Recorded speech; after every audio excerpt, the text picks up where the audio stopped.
Friends, நாளுக்கு நாள் இந்த டிஎம்கேவோட அராஜகம் பயங்கர அதிகமாயிடுச்சு. எக்ஸாம்பிளுக்கு இன்னைக்கே ஆதவ் அர்ஜுனா அவர் பேசிட்டு இருந்த இடத்துல கண்ணாடி பாட்டில உடைச்சு அது அவங்க உட்காந்துருக்க பொண்ணுங்க மேலே தூக்கி வீசியிருக்காங்க. சூப்பராக பண்ணுறீங்க. அவங்க ரவுடிசம்லாம் பயங்கரமாக இருக்குது. எதுக்கு இதெல்லாம்? இல்லை, எலெக்ஷனுங்கிறது ஒரு போட்டி தானே. அந்த போட்டியில் டைரெக்டாக வந்து பார்ட்டிசிபேட் பண்ணி ஜெயிக்க முடியலையா? பயமாக இருக்கா? அவரை வந்து நேற்று பேச விடாமல் பண்ணுறீங்க, இன்னைக்கு பேசிகிட்டு இருக்க இடத்துல இந்த மாதிரி தூக்கி வீசுறீங்க. உங்களுக்குலாம் அசிங்கமாக இருக்காது? என்னடி இவ்வளோ ரவுடிசம், இவ்வளோ ஒரு கேவலமாக போயிட்டுருக்கு எல்லாம். இன்னமும் இதெல்லாம் மக்கள் பார்த்துக்கிட்டு, ஆனால் உங்களுக்கு ஓட்டு போட்டு சப்போர்ட் பண்ணணும்னு நினைக்கிறாங்க பாருங்க, அவங்களெல்லாம் பார்த்தா தான் எனக்கு அசிங்கமாக இருக்குது. இதெல்லாம் இந்த நியூஸ்லாம் அவங்களுக்கு போய் சேருமா சேராதான்னு எனக்கு தெரியல. எவ்வளோ தான் இப்படி போட்டு மக்கள் அடிச்சுக்கிட்டே இருப்பீங்க? சப்போர்ட் பண்ணாங்க, சப்போர்ட் பண்ணுறவங்க இப்படி தான் அடிப்பீங்களா? எதனால் நாங்கள் டிஎம்கே அகேன்ஸ்டாக பேசிகிட்டு இருக்கோம்? ஒரு வேலை இல்லாமையா?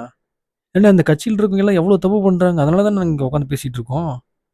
இல்லை, எங்களுக்கு புரியல.